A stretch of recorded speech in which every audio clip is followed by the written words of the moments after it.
வணக்கம் ஐயா. ஆ, வாங்க தம்பி. என்ன வேணும்? ஐயா, நடிக்க ஒரு வாய்ப்பு கொடுத்தா நல்லா இருக்கும். அப்படியா? உன் பேர் என்ன? ஐயா, என் பேர் ரமேஷ். நடிப்புலாம் உனக்கு வருமா தம்பி? ஐயா, நல்லா நடிப்பீங்க ஐயா. ஏய், நடிப்புனா என்ன நினைச்சுக்கின? ரமேஷ்னா உனக்கு ராமராஜன் நினைப்போ?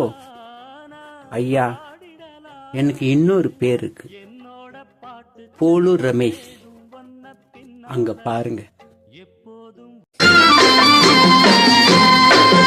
நடை பழகும் போது தென்றல் விடை சொல்லிக் கொண்டு போகும், அந்த அழகு ஒன்று போதும் நெஞ்சை அள்ளி கொண்டு போகும். அவள் கேட்டு வாங்கி போனாள் அந்த கண்ணி